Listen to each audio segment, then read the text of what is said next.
3, 2, 1, go. My name's Jonathan, this is anycolourcar.com. This is our service centre. This is where we prepare our cars, and we do work for customers afterwards. We do services and repairs and warranty work. This car is ready to go to our showroom. It's a Mercedes GLA. I genuinely think Mercedes GLA is a very underrated car because it's an SUV. It's a Mercedes. They drive fantastic. They handle nice. They're smooth. They're economical, and they're actually really, really spacious. The GLA is a really underrated car. First thing to mention on this car, Mercedes are very focused on the chrome styling, and it's been quite fashionable for quite a few years. A lot of people have been going away from the chrome and black packing it, but chrome definitely now is looking more classy again. It's coming back into its own. So Mercedes have stood fast. So you've got the silvery chrome on the badge and the grille, and then the front balance, which gives it an executive look. If you imagine that was all black, it would look quite dull, to be honest. And then coming around to this side, we've got alloy wheels. What I need to point out with the alloy wheels, or the tyres, is that they've got quite a big amount of tread on them. Sidewall, should I say. And the reason that we've got good tread as well, but the reason they've got good sidewalls, it's not fashionable. It's fashionable to have a really skinny, thin tyre. But when you do that, you sacrifice quality of ride.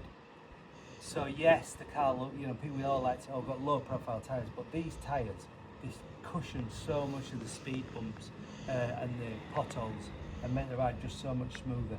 So for me, that's the perfect setup. Again, people will rip them off and put big 20-inch wheels with skinny tyres, but honestly, this ride with these tyres is absolutely fantastic. Exactly what it should be.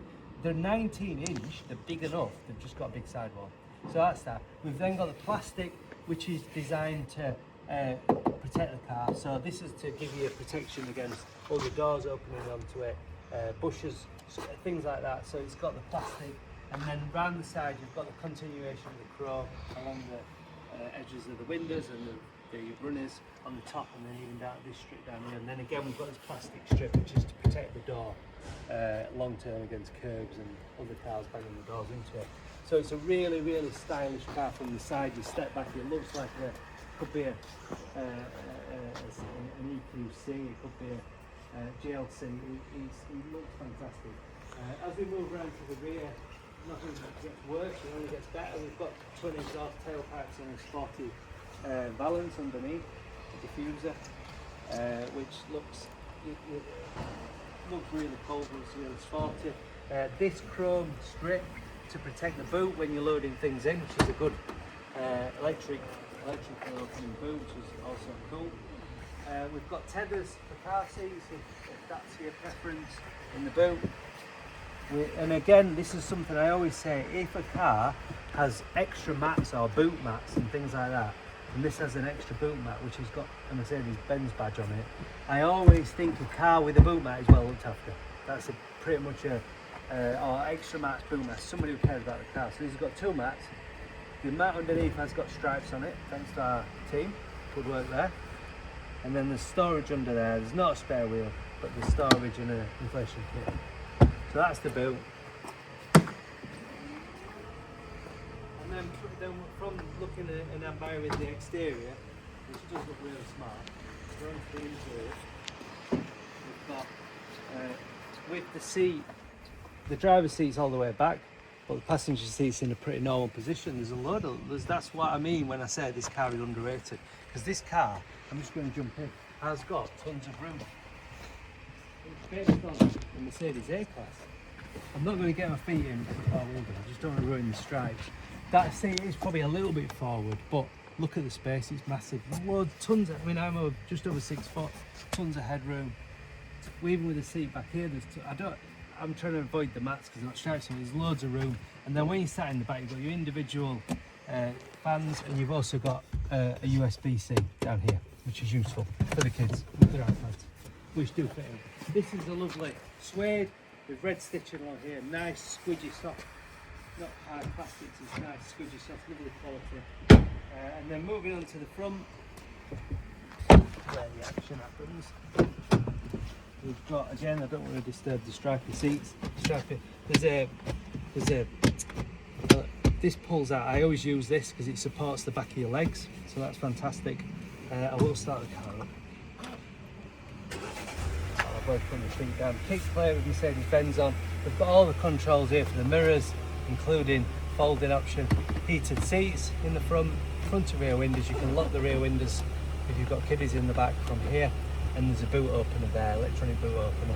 So it's got everything you need. Electric, automatic lights, automatic wipers. Obviously, I do like about Mercedes, you've got your gearbox controller there rather than messing about down here. I don't know what this is for, by the way. This is actually to rest you when you're using the pad, to rest your arm.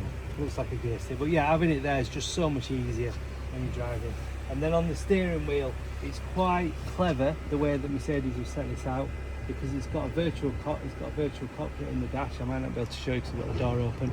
There you go. So you can switch between different types of settings on your screen, different bits of information, different styles, sports, progressive. I mean, if I'm honest, I like the classic style, but there's absolutely tons you can pick from. And then you've got your assistant settings, which will give you advice while you're driving, essentially. So these buttons control that screen, which is the digital dashboard, and these buttons control this screen. And what we've got here is we've got automatic climate control. I'm a bit of an OCD, so I always have sync on because I like to have the same temperature on both. We don't need that on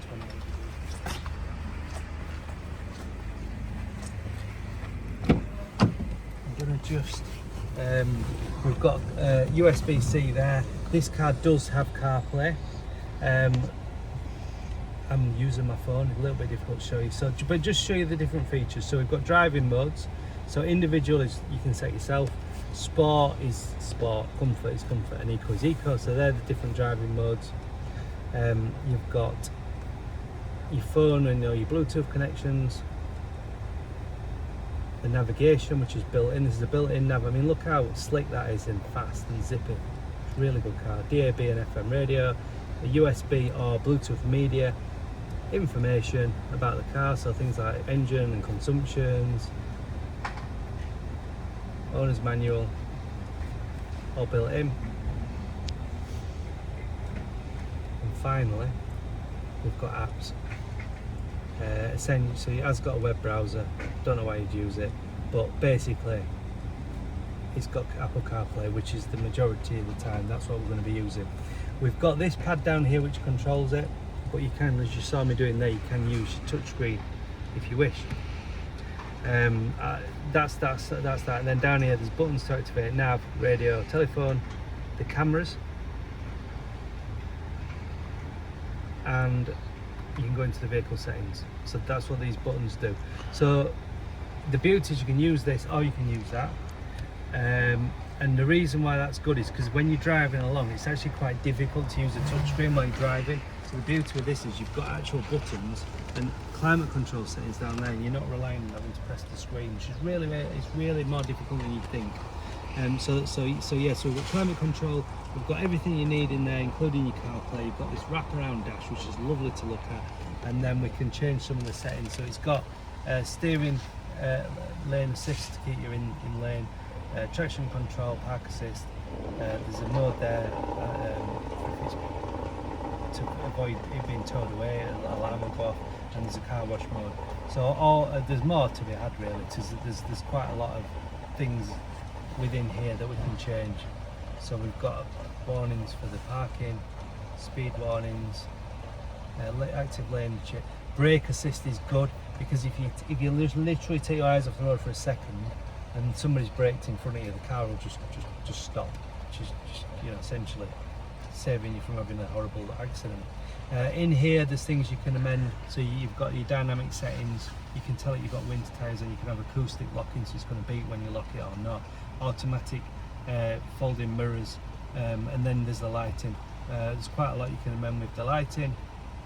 Switch the interior lighting off, the surround lighting, so when you leave the car it'll, as you can see, it'll light up to give you some assistance, and then you can change how long that light stays on for when you leave the car.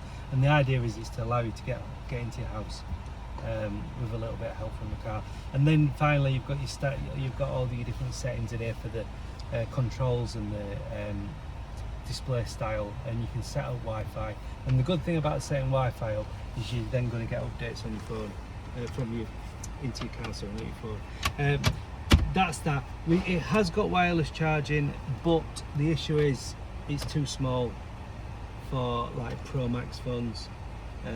But you've got USB-Cs there, and then we've got the double hinged storage, which is huge down here, and we've got 2 USB-Cs, so you've got tons and tons of charging. 2 phones can be charging there with USB-Cs. There's loads of room. You can have another phone charging there, you have another phone charging in the back, so there's more than enough USB-Cs. I was actually going to show you the CarPlay, but then I remembered I got my phone as a camera, which makes it a little bit difficult. But that's it.